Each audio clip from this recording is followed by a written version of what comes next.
Good morning student, my name is Jayaprakash.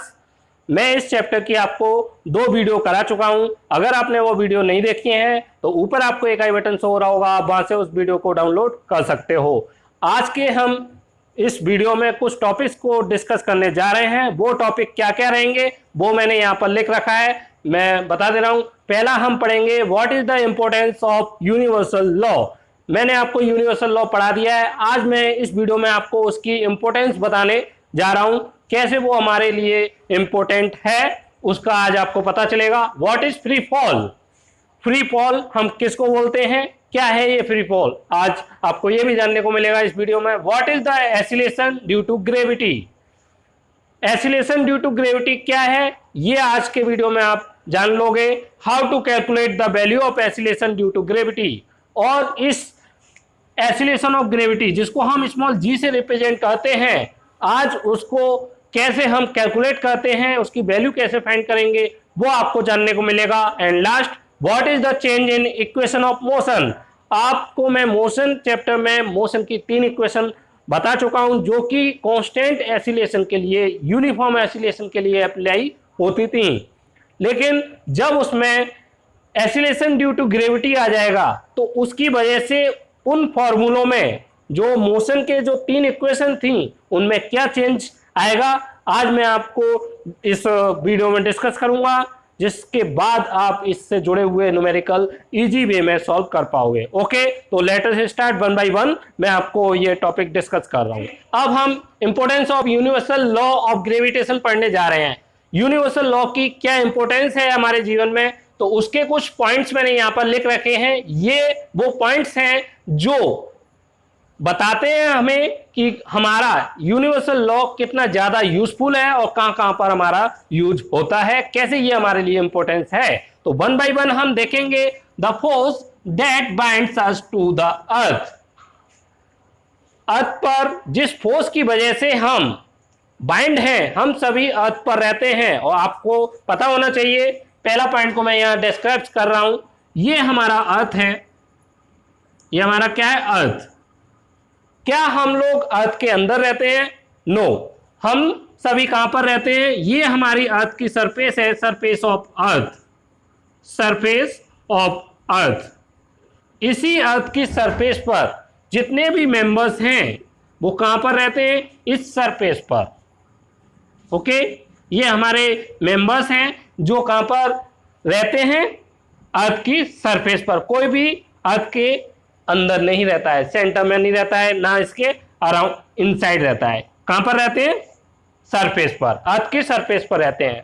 तो वो क्या रीजन है जिसकी वजह से ये अर्थ की सरफेस पर बाइंड रहते हैं, कैसे ये इस अर्थ की सरफेस से बाहर नहीं जाते हैं, दूर नहीं जाते हैं, ये इसी के साथ कंबाइंड बने रहते हैं, बाइंड, जुड़े रहते हैं। तो जुड़े रहने का रीजन क्या है, यहां पर ये जो मैन है, जैसे ये मेरा मेंबर है, ये इसका एक मास होगा m1, और ये मेरी अर्थ है, अर्थ का मेरा ये सेंटर पॉइंट है।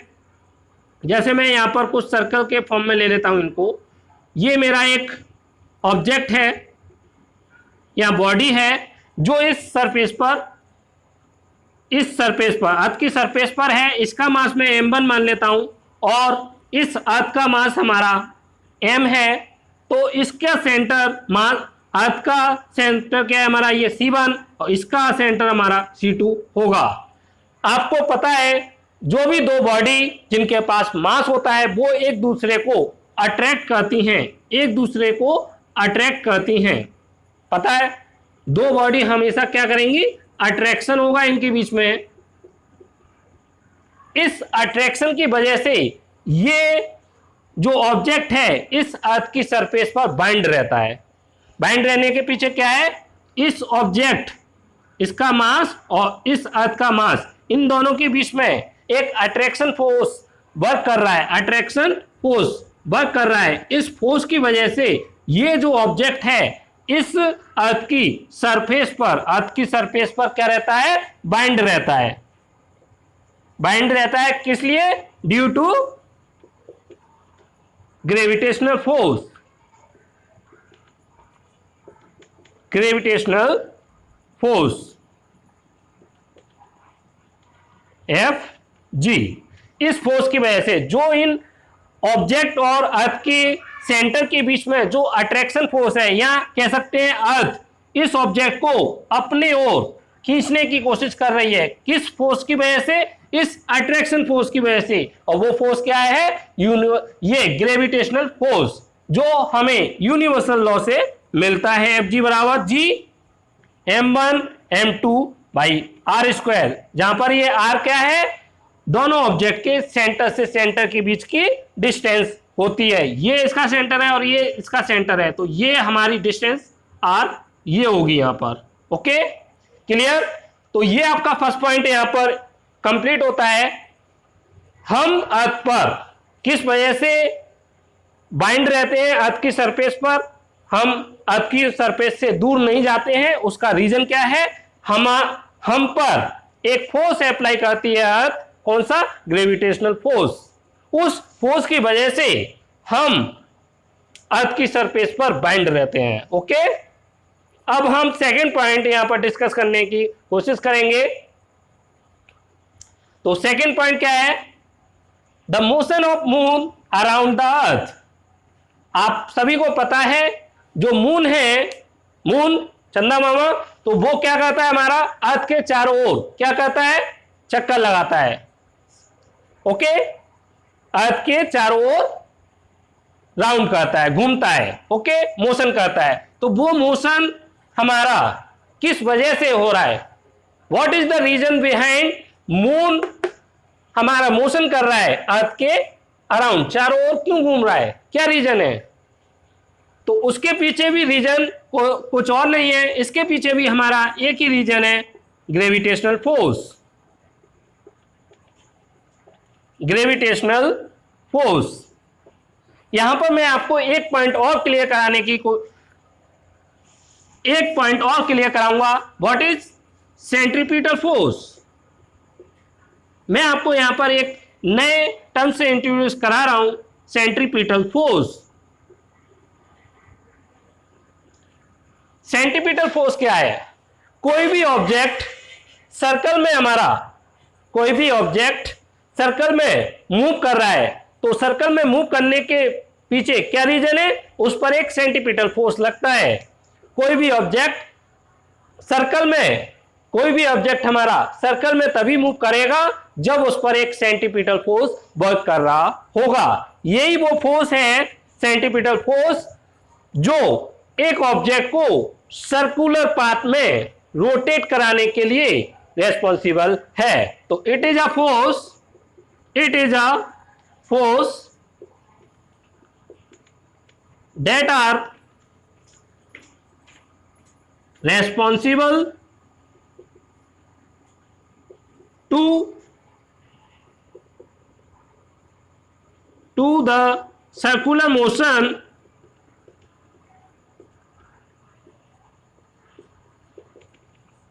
of an object। अब आप ये सोच रहे होंगे सर ने यहां पर सेंट्रीपिटल फोर्स क्यों पढ़ाया है, इसकी क्या रिक्वायरमेंट है? तो उसको मैं अब आपको बताने जा रहा हूं। इस सेकंड पॉइंट में मैंने यहां पर आपको पहले ही बता दिया है कि यहां पर ग्रेविटेशनल फोर्स की वजह से मोशन हो रही है मून की सन के अराउंड, लेकिन यहां पर भी तो ये मोशन हो रही थी। यहां पर ये इस तरीके से नीचे वाली डायरेक्शन में हो रहा था, लेकिन यहां पर सर्कुलर मोशन हो रही है। तो वो सर्कुलर मोशन के लिए कौन जिम्मेदार है? Centripetal force. तो यहां पर मैं आपको दिखाता हूं। अब आप ये समझ चुके हैं, कोई भी ऑब्जेक्ट एक सर्कुलर पाथ को अचीव करता है या सर्कुलर पाथ में मोशन करता है, तो उसके पीछे एक रीजन है सेंट्रीपिटल फोर्स।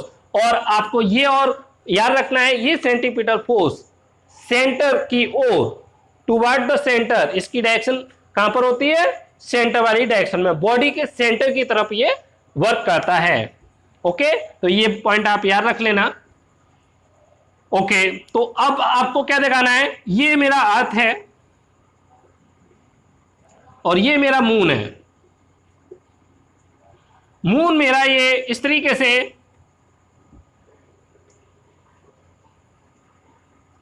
से, ये क्या है? मून है हमारा। मून की मैं डिफरेंट पोजीशन शो कर रहा हूं। ओके, मून का एक मास होगा, मास ऑफ m ले रहा हूं उसे, और यहां पर अर्थ का भी एक मास होगा, उसको मैं मास ऑफ e यहां पर रिप्रेजेंट कर रहा हूं। यहां पर mm क्या है, मास ऑफ मून, और me यहां पर रिप्रेजेंट कर रहा है मास ऑफ अर्थ। ओके, तो ये मून हमारा अर्थ के चारों ओर सर्कुलर पाथ में मूव कर रहा है, तो इसके पीछे क्या है, इसके पीछे एक सेंट्रीपिटल फोर्स है। ये किस वजह से, इसके अराउंड, अर्थ के अराउंड ये मून क्यों सर्कुलर पाथ में मूव कर रहा होगा, इस पर एक क्या फोर्स लग रहा होगा, सेंट्रीपिटल फोर्स, सेंट्रीपिटल फोर्स। उस सेंट्रीपिटल फोर्स की वजह से ये हमारा इसके चारों ओर, अर्थ के चारों ओर सर्कुलर पाथ में मूव कर रहा है मून। ओके, अब ये आपका पूछने वाला क्वेश्चन यहां पर ये है, आपके माइंड में अराइज होना चाहिए यहां पर, ये सेंट्रीपिटल फोर्स इस मून को कौन प्रोवाइड करा रहा है, कौन दे रहा है ये सेंट्रीपिटल फोर्स। आपको ये क्लियर हो गया कि अर्थ के अराउंड हमारा मून या कोई भी ऑब्जेक्ट सर्कुलर पाथ कर रहा है, तो उसके पीछे रीजन है हमारा सेंट्रीपिटल फोर्स। सेंट्रीपिटल फोर्स की वजह से ये सर्कुलर पाथ में मोशन हो रही है या मूव कर रहा है, कोई दिक्कत नहीं है, ये आपको क्लियर हो गया। लेकिन आपके माइंड में ये क्वेश्चन अराइज होना चाहिए, ये सेंट्रीपिटल फोर्स इस मून को कौन प्रोवाइड करा रहा है, तो उसके पीछे क्या है। अब आप एक ये भी पढ़ चुके हैं, दो ऑब्जेक्ट जिनके पास मास हो और वो एक सर्टेन डिस्टेंस पर रखे हो, तो उनके सेंटर से सेंटर के बीच में, सेंटर टू सेंटर को ज्वाइन करने वाली लाइन के बीच में एक फोर्स वर्क करता है, और वो फोर्स क्या है, यूनिवर्सल लॉ ऑफ ग्रेविटेशन से आपको पता चल चुका है, वो हमारा क्या है, ग्रेविटेशनल फोर्स। क्लियर। तो इन दो ऑब्जेक्ट के बीच में आपको ये पता है, दोनों के पास बहुत ज्यादा मास है और डिस्टेंस भी बहुत ज्यादा दूर है, तो इनके बीच में एक बहुत ज्यादा वैल्यू का हमारा ग्रेविटेशनल फोर्स वर्क करेगा। ये ग्रेविटेशनल फोर्स ही उसको क्या प्रोवाइड कराएगा, सर्कुलर पाथ में मूव करने के लिए सेंट्रीपिटल फोर्स को प्रोवाइड कराता है। तो यहां पर सेंट्रीपिटल फोर्स कौन प्रोवाइड करा रहा है, सेंट्रीपिटल फोर्स किसके बराबर हो जाएगा यहां, gravitational force.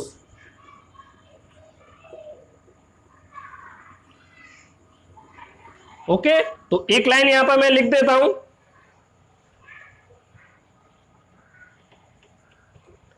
here centripetal force are provided, centripetal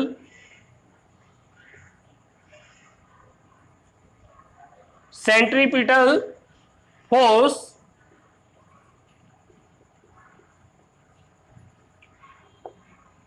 provided by the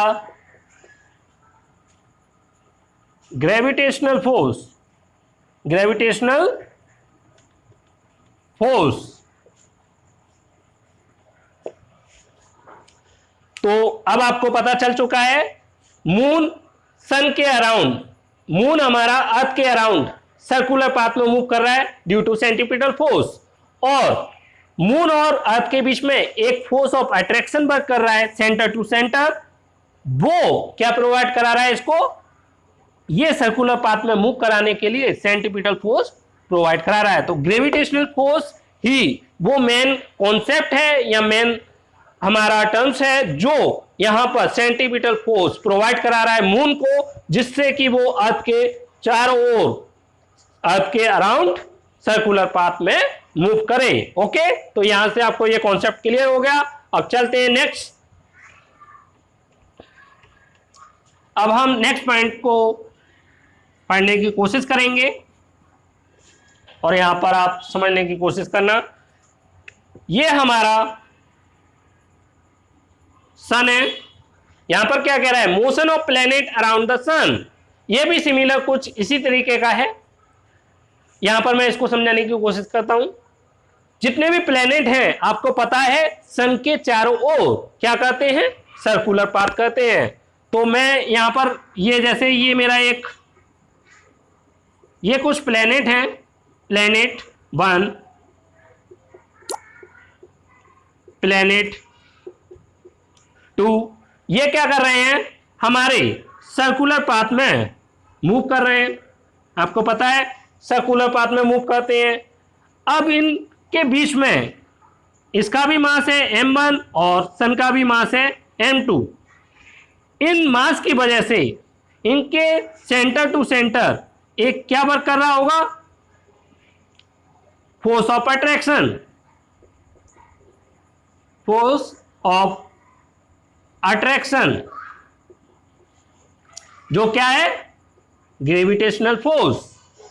और आपको यह भी पता है ये प्लेनेट सर्कल में मूव कर रहे हैं, तो सर्कल में मूव करने के लिए इनको क्या चाहिए, एक सेंट्रीपिटल फोर्स, सेंट्रीपिटल फोर्स। तो अब आपको पता चल चुका है यहां पर एक फोर्स इन दोनों के बीच में, सन और प्लैनेट्स के बीच में ग्रेविटेशनल फोर्स वर्क कर रहा है, ग्रेविटेशनल फोर्स। और इसको सन के अराउंड सर्कुलर पाथ भी करना है, तो उसके लिए इनको क्या चाहिए, सेंट्रीपिटल फोर्स। तो ये सेंट्रीपिटल फोर्स कोई और इनको प्रोवाइड नहीं कराता है प्लेनेट को। प्लेनेट को जो सेंट्रीपिटल फोर्स प्रोवाइड कराया जाता है वो कौन प्रोवाइड करता है, ग्रेविटेशनल फोर्स। इन दोनों के बीच में जो ग्रेविटेशनल फोर्स वर्क कर रहा है वो ही इसको सेंट्रीपिटल फोर्स प्रोवाइड करा रहा है प्लैनेट्स को, जिसकी वजह से वो सन के अराउंड सर्कुलर पाथ कर रहे हैं। तो यहां पर इस पॉइंट को लिख लेते हैं, here centripetal force are provided to planet, provided to planet by the gravitational force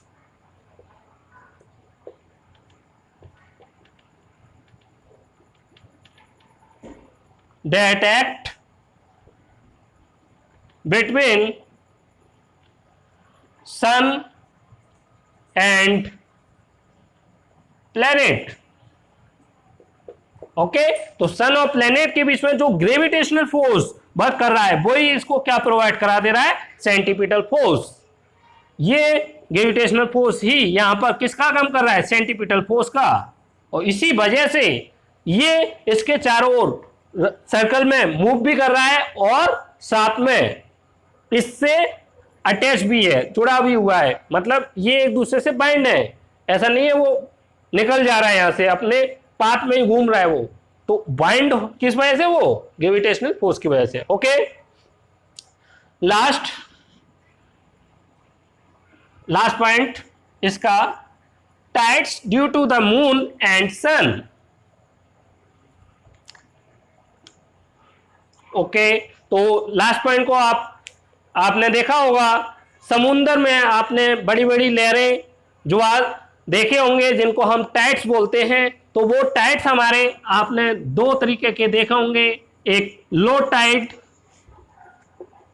और एक हाई टाइड। लो टाइड और हाई टाइड। लो टाइड का मीन्स क्या है, जिस टाइड की हाइट कम हो, it has low height, low height of tide. और ये it has large height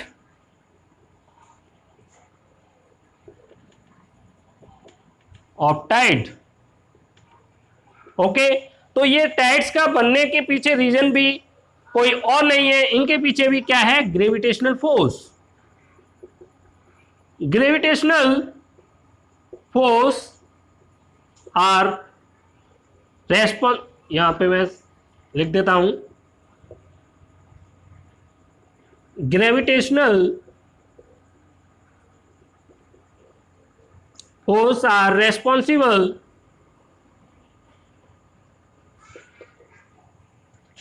to the formation of tides in sea. Okay, तो समुद्र में जो टाइड्स बनते हैं वो भी ग्रेविटेशनल फोर्स की वजह से बनते हैं। जब भी मून और सन के अराउंड, ये जो सन है और ये जो मून है, इन दोनों के बीच में जो ग्रेविटेशनल फोर्स होता है, ग्रेविटेशनल फोर्स, ये ग्रेविटेशनल फोर्स ही रेस्पॉन्सिबल है टाइड्स के फॉर्मेशन के लिए। ओके स्टूडेंट, अब हम व्हाट इज फ्री फॉल ये जानने की कोशिश करेंगे। इसके लिए मैं आपको एक एक्सपेरिमेंट करके दिखाता हूं और उसको देखिए और समझने की कोशिश करना। तो ये मेरा एक ऑब्जेक्ट है, इस ऑब्जेक्ट को मैं एक अपवर्ड थ्रो कर रहा हूं। यहां पर ये मैंने एक ऑब्जेक्ट को अपवर्ड थ्रो किया है। तो आप क्या देख रहे हैं इसमें, मैं जब इसको अपवर्ड थ्रो कर रहा हूं तो ये एक हाइट तक, पहले एक हाइट तक जा रही है ऑब्जेक्ट, अपने मैक्सिमम हाइट तक रीच कर रही है और एक हाइट पर पहुंचने के बाद फिर ये क्या करती है, डाउनवर्ड। हमेशा क्या होगा, आप देखेंगे कोई भी ऑब्जेक्ट, एक जब भी आप किसी ऑब्जेक्ट को अपवर्ड ऊपर वाली डायरेक्शन में थ्रो करते हैं, फेंकते हैं, तो एक सर्टेन हाइट को अचीव करने के बाद वो ऑब्जेक्ट हमेशा आपको अर्थ के डाउनवर्ड डायरेक्शन में, इस तरीके से डाउनवर्ड डायरेक्शन में फॉल करता हुआ दिखाई देगा। ओके स्टूडेंट, तो यहीं से आपका फ्री फॉल की डेफिनेशन आपको मिलती है कि जब भी किसी ऑब्जेक्ट को हम अपवर्ड डायरेक्शन में फेंकेंगे तो वो एक सर्टेन हाइट के बाद हमेशा नीचे ड्रॉप होता है। और जब कोई ऑब्जेक्ट नीचे ड्रॉप हो रहा हो और उस पर केवल एक फोर्स वर्क कर रहा होगा, ये ऑब्जेक्ट हमारा नीचे डाउनवर्ड डायरेक्शन में मूव कर रहा है, तो इस पर कितने फोर्स वर्क कर रहे हैं, तो आप कहेंगे इस पर एक ग्रेविटेशनल फोर्स वर्क कर रहा है। जो इस पर कौन अप्लाई कर रहा है, अर्थ। जब भी ऑब्जेक्ट अर्थ की ओर अट्रैक्ट होगा या अर्थ की ओर मूव करेगा टुवर्ड द अर्थ, तो उस पर केवल एक ही फोर्स अप्लाई हो, ग्रेविटेशनल फोर्स, और कोई भी एक्सटर्नल फोर्स उस पर अप्लाई ना हो, तो इस कंडीशन को हम बोलते हैं फ्री फॉल। उस ऑब्जेक्ट के मोशन को हम क्या बोलेंगे, फ्री फॉल। तो when an object fall toward the earth in the absence of any external force,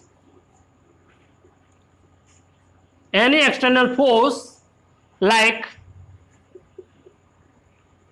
air resistance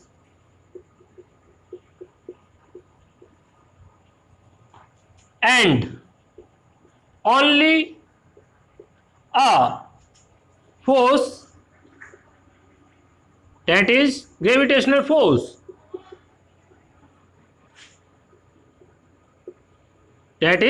gravitational force, is act on the object is called free fall of that object. Okay, तो यहां पर आपको समझ में आया होगा। एक बार मैं फिर से एक्सपेरिमेंट को रिपीट करता हूं। यहां पे आप देखिए, ये मेरा ऑब्जेक्ट है, मैं इसको यहां पर क्या कर रहा हूं, फॉल कर रहा हूं। ये फॉल कर रहा है, ये फॉल किसके प्रेजेंस में कर रहा है, only and only gravitational force. अगर कोई ऑब्जेक्ट हमारा अर्थ के, ये एक बार और देखिए, ये जब भी कोई ऑब्जेक्ट हमारा अर्थ की ओर फॉल करे और उस पर केवल और केवल एक ही फोर्स अप्लाई हो, only and only one force are applied on the object, वो कौन सा फोर्स हो, ग्रेविटेशनल फोर्स ऑफ अर्थ। तो अर्थ उस पर एक ग्रेविटेशनल फोर्स अप्लाई करेगी। इस फोर्स के अलावा उस ऑब्जेक्ट पर कोई अदर एक्सटर्नल फोर्स अप्लाई ना हो, तब हम उस ऑब्जेक्ट का बोलेंगे कि उस ऑब्जेक्ट का क्या हुआ है, फ्री फॉल। मींस कोई भी ऑब्जेक्ट केवल अर्थ के ग्रेविटेशनल फोर्स के प्रेजेंस में अगर मूव करता है, डाउनवर्ड डायरेक्शन में फॉल करता है, तो उसको हम बोलते हैं फ्री फॉल। स्टूडेंट, अब आप फ्री फॉल समझ चुके हैं। फ्री फॉल जब भी होगा, कोई भी ऑब्जेक्ट हमारा, लाइक ये कोई ऑब्जेक्ट है, ये डाउनवर्ड डायरेक्शन में है, ये मेरा ऑब्जेक्ट ए है, ऑब्जेक्ट जिसको मैं ए मान लेता हूं, ये ऑब्जेक्ट हमारा फ्री फॉल कर रहा है, फ्री फॉल हो रहा है इस ऑब्जेक्ट का, तो होगा क्या, इस पर जो अर्थ है क्या करेगी, इसको अपनी ओर अट्रैक्ट करेगी। किस फोर्स से ये अपनी ओर अट्रैक्ट करेगी इसको, gravitational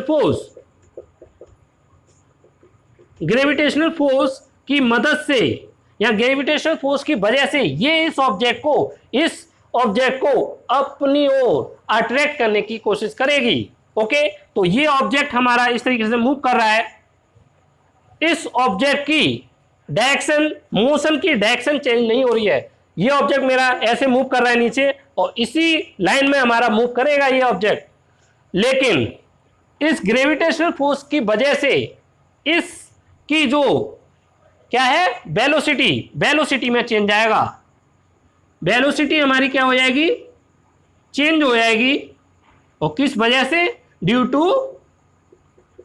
Fg, due to gravitational force. इस ग्रेविटेशनल फोर्स की वजह से इसकी वेलोसिटी में चेंज आएगा, इसके मोशन की डायरेक्शन में चेंज नहीं आएगा बच्चों। ऑब्जेक्ट अभी भी ये इसी स्ट्रेट लाइन में डाउनवर्ड डायरेक्शन में मूव करेगा, लेकिन उसकी वेलोसिटी में चेंज आपको देखने को मिलेगा, क्योंकि जब भी एक ऑब्जेक्ट पर एक फोर्स अप्लाई होगा, एक फोर्स की मदद से हम किसी ऑब्जेक्ट को मूव कराने की कोशिश करेंगे, तो उसका वेलोसिटी में आपको चेंज देखने को मिलेगा, ये इंक्रीज करेगी। ओके, तो इंक्रीज करेगी मींस वेलोसिटी में चेंज हो रहा है, और वेलोसिटी में चेंज हो रहा है तो आपको पता है एसिलेशन का formula. Acceleration, what is acceleration, change in velocity upon time.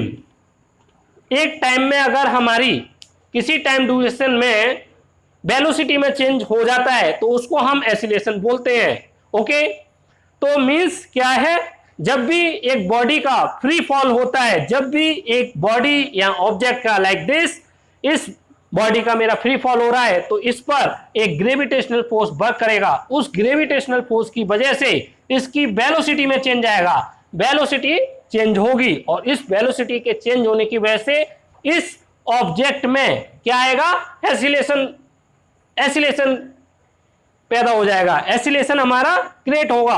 और इस एसिलेशन को कौन क्रिएट कर रहा है, किसकी वजह से ये एसिलेशन हो रहा है, ड्यू टू द अट्रैक्शन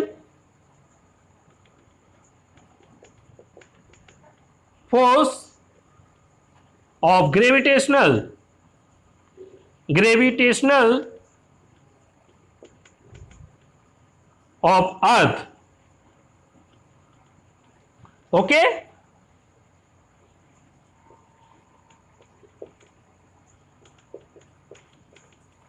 तो ये आपको पता चल गया, कोई भी ऑब्जेक्ट फ्री फॉल कर रहा है तो वो किस वजह से कर रहा है, ओनली एंड ओनली उस पर ग्रेविटेशनल फोर्स वर्क कर रहा है। और जब किसी ऑब्जेक्ट पर कोई फोर्स वर्क करेगा तो उसकी वेलोसिटी में चेंज आएगा। यहां पर उसकी मोशन की स्टेट में कोई चेंज नहीं आ रहा है, वो इसी लाइन में मूव करेगा, लेकिन उसकी वेलोसिटी में चेंज आ रहा है। और वेलोसिटी में चेंज होने की वजह से बच्चों क्या होगा, एसिलेशन, इस ऑब्जेक्ट में एसिलेशन पैदा हो जाएगा, एसिलेशन क्रिएट होगा। तो एसिलेशन ये किस वजह से क्रिएट हो रहा है, अर्थ के फोर्स, जो अर्थ ग्रेविटेशनल फोर्स इस पर अप्लाई कर रही है इस ऑब्जेक्ट पर, उसकी वजह से हो रहा है। इसलिए इस एसिलेशन को हम नॉर्मल एसिलेशन ना बोलकर इसको हम क्या नाम देंगे, इसको एक नया नाम देंगे। इसको हम एक नया नाम देंगे इस एसिलेशन को, क्योंकि ये अर्थ के ग्रेविटेशनल फोर्स की वजह से हुआ है। तो acceleration due to the gravitational force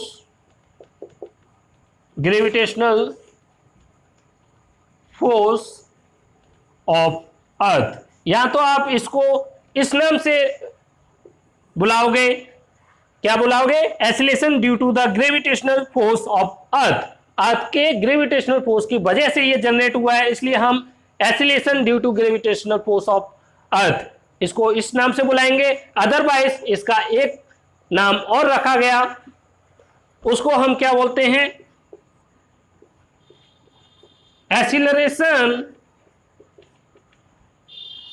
due to gravity. इस कॉन्सेप्ट को जो हमारा फ्री फॉल हो रहा है इसको ग्रेविटी कह सकते हैं। तो इसीलिए इसको ग्रेविटी क्या है? अर्थ जो अट्रैक्शन फोर्स से किसी भी ऑब्जेक्ट को अपनी ओर अट्रैक्ट कर रही है, उसी को हम यहाँ पर ग्रेविटी बोल रहे हैं।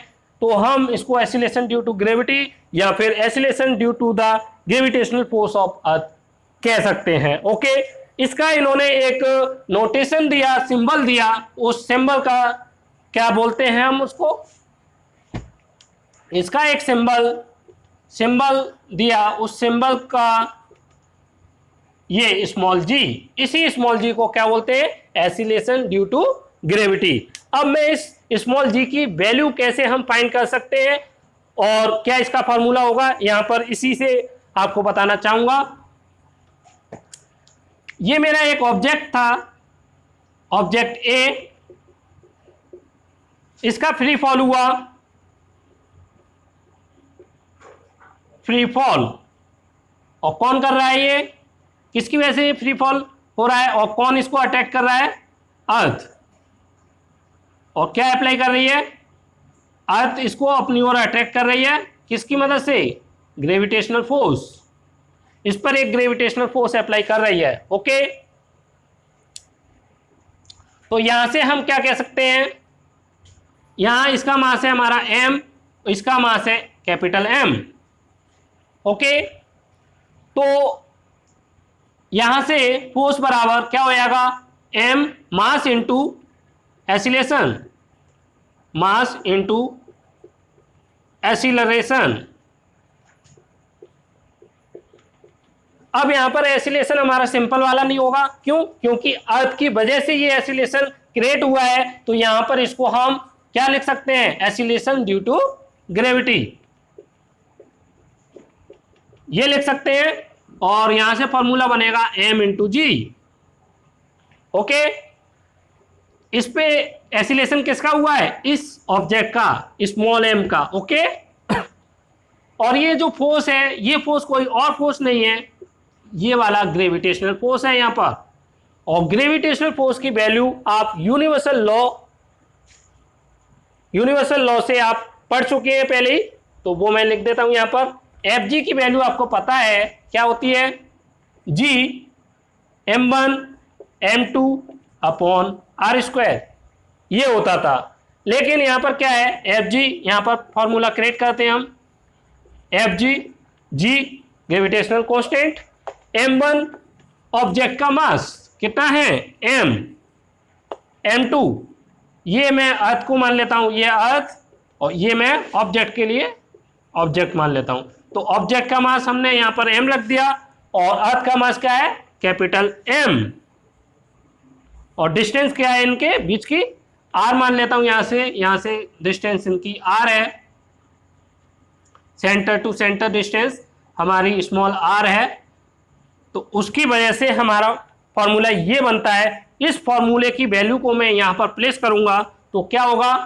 g capital M small m by R square, यहां से m into G, small m से स्मॉल m कैंसिल होगा।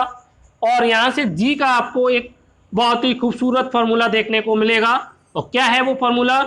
जी m बाई आर स्क्वायर। ये आपको बहुत ही खूबसूरत सा फॉर्मूला यहाँ पे ड्राइव होता है। इसी को, इस फॉर्मूले का यूज आप फर्दर इन फ्यूचर आप कॉन्सेप्ट समझने में यूज करेंगे। ये क्या है? Acceleration due to gravity.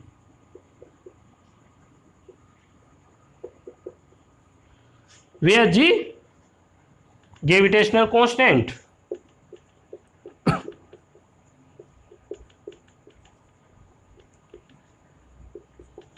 Capital M क्या है यहां पर?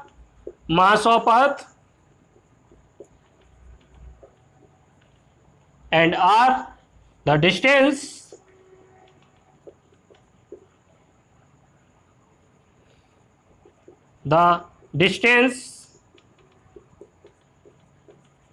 between the center to center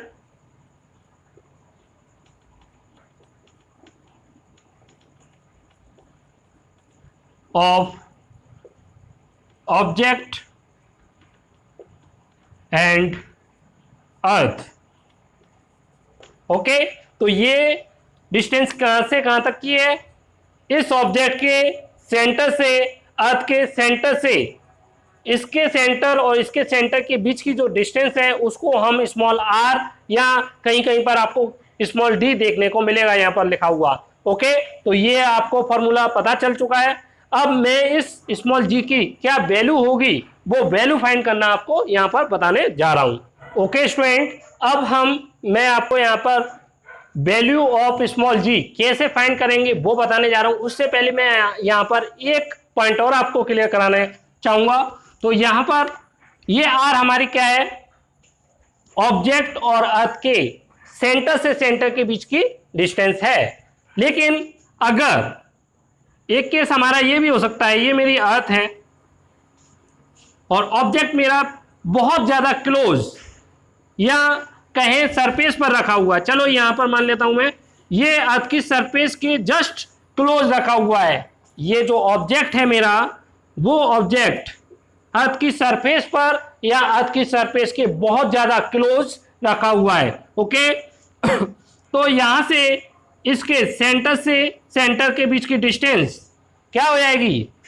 इसकी जो रेडियस होगी, अर्थ क्या है, इसकी जो रेडियस है अर्थ की, उसी के इक्वल हो जाएगी। तो मैं यहां पर इस फॉर्मूले को कुछ इस तरीके से लिख सकता हूं, जी बराबर G M by R square, where R radius of earth. क्यों? क्योंकि ऑब्जेक्ट हमारा कहां पर है? At the surface of earth, या फिर और क्लोजर टू इट, बहुत ज्यादा पास या 1-2 मीटर की डिस्टेंस पर है तो उसको हम अप्रोक्सीमेट करते हुए उसको सरफेस पर मान सकते हैं, अर्थ की सरफेस पर।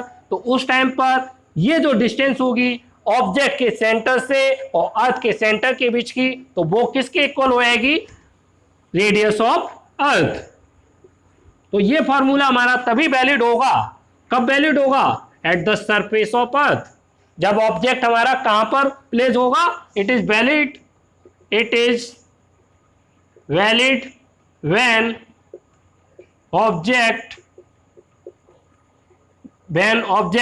एट सरफेस ऑफ अर्थ और क्लोज टू इट, या तो उसके पास हो या फिर अर्थ की सरफेस पर हो। ओके, तो ये आपको क्लियर हो गया। अब मैं इसकी वैल्यू फाइंड करना बताऊंगा। अब मेरा ऑब्जेक्ट मैं मान लेता हूं अर्थ के पास रखा हुआ है, अर्थ की सरफेस पर रखा हुआ है, तो उस टाइम पर इनकी वैल्यू मैं पुट करूंगा। यहां पर मैंने वैल्यू पहले से लिख रखी है। जी की वैल्यू 6.7 इंटू 10 की पावर -11, ये ग्रेविटेशनल कांस्टेंट की वैल्यू है और जो कि फिक्स है, कहीं पे भी ये चेंज नहीं होगी क्योंकि ये कांस्टेंट वैल्यू है। मास, अर्थ का मास भी पहले से प्री डिफाइंड है, पहले से हम जानते हैं मास कितना है, 6 इंटू 10 की पावर 24 kg, ये भी पहले से फिक्स है।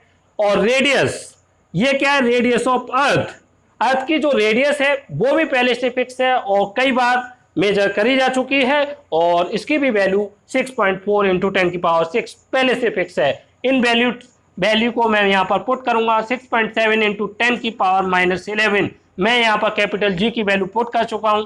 अब मैं M means mass of earth. इसकी वैल्यू पुट कर देता हूं 6 इंटू 10 की power 24। Okay, now R E की वैल्यू मैं पुट करता हूं यहां पर 6.4 इंटू 10 की पावर 6, और यहां पर स्क्वायर है, मीन्स यहां पर मैं इसको 2 टाइम्स मीन्स 2 बार लिख दूंगा, 10 की पावर 6 अपॉन 10 की पावर 6। ओके, तो ये मेरा होता है यहां पर 6.7 और यहां 6.4 इंटू 6.4। बाकी का यहां से आप पावर, यहां 6 पावर है और यहां पर 6 पावर है, यहां से पावर को मैं माइनस करूं तो 10 की पावर 12 बचता है यहां पर। ओके, 12 पावर मेरा ऊपर गया, 24 में से 12 पावर कैंसिल हो जाएंगी तो 12 पावर बचेंगी। यहां से मैं इसको मल्टीप्लाई करूंगा तो यहां पर कितना बचेगा 10। ओके, तो मेरा यहां पर क्या हो जाएगा, पॉइंट से पॉइंट हटाऊंगा, यहाँ पे 10 आएगा, इस 10 से ये 0, तो 6.4 इंटू 6.4। इसको जब मैं कैलकुलेट करूंगा तो ये वैल्यू मेरी कितनी आएगी 9.8।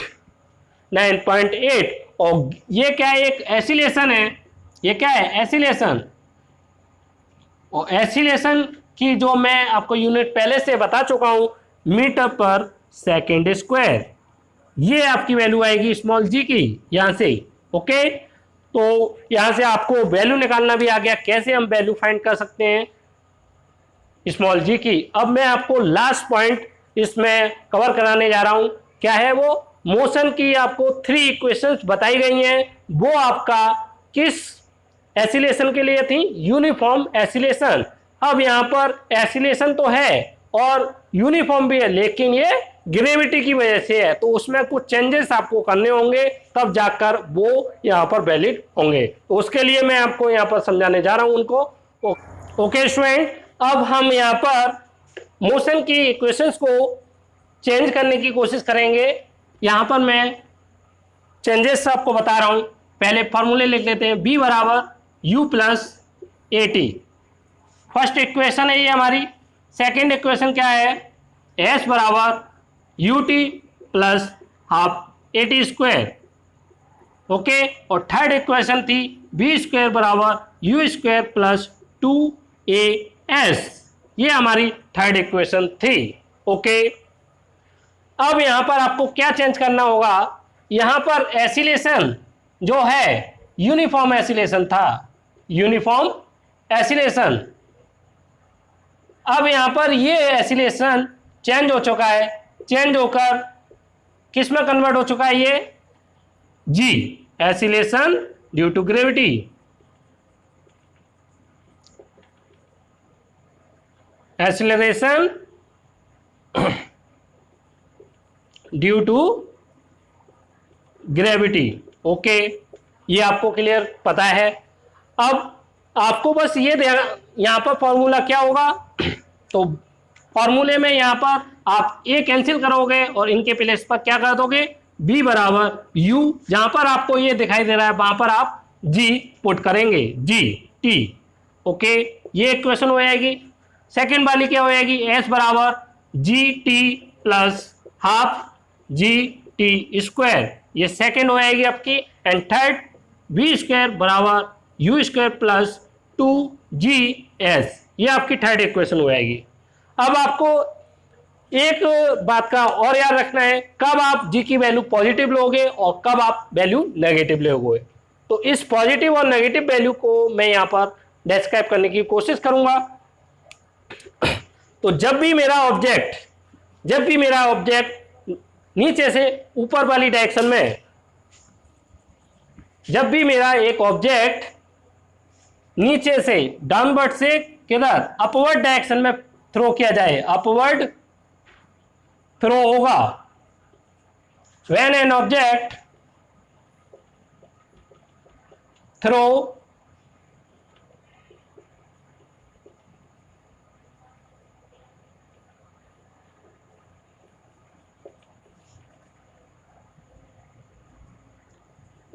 अपवर्ड किसी ऑब्जेक्ट को मैं यहां पर थ्रो कर रहा हूं, तो क्या हो रहा है, ग्रेविटेशनल फोर्स किधर पर कहता है, हमेशा जो अर्थ है, अर्थ अपनी ओर किसी ऑब्जेक्ट को अटैक करती है, लेकिन ये जस्ट अपोजिट डायरेक्शन में जा रहा है। इसकी वजह से यहां पर जी की वैल्यू आप क्या लोगे, नेगेटिव। इस केस में आपको जी की वैल्यू कैसी लेनी है, नेगेटिव वैल्यू कंसीडर करनी है। जब भी एक ऑब्जेक्ट नीचे से किसी हाइट पर क्या किया जाए, थ्रो किया जाए, तब आप जी की वैल्यू ऑलवेज क्या लोगे, नेगेटिव। ओके, दूसरा केस,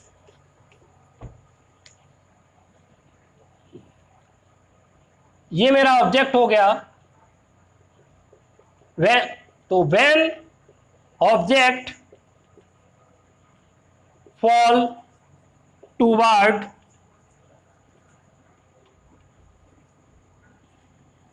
अर्थ, तो जब किसी ऑब्जेक्ट को ऊपर से नीचे किसी डायरेक्शन में थ्रो किया जाए, ऊपर से डाउनवर्ड, तो हमेशा अर्थ भी क्या किस डायरेक्शन में फोर्स अप्लाई कर रही है, ग्रेविटेशनल फोर्स नीचे वाली डायरेक्शन में, और इसका भी मोशन नीचे वाली डायरेक्शन में हो रहा है। ऑब्जेक्ट और ग्रेविटेशनल फोर्स दोनों का मोशन एक ही डायरेक्शन में हो रहा है, इसलिए यहां पर एसिलेशन क्या होगा, पॉजिटिव। इस केस में आप पॉजिटिव एसिलेशन चूज करेंगे। ओके, यहां पर एसिलेशन आपका पॉजिटिव होगा।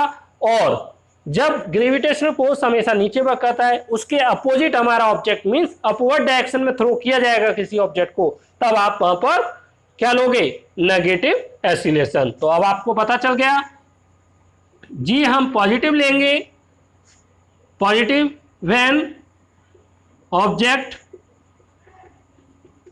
Fall downward. ओके, और जी हमारी नेगेटिव रहेगी when object throw upward। Okay, तो ये आपका यहां पर टॉपिक फिनिश होता है। अगली वीडियो में मैं आपको कुछ नए टॉपिक्स के साथ मिलूंगा, तब तक के लिए थैंक यू वेरी मच।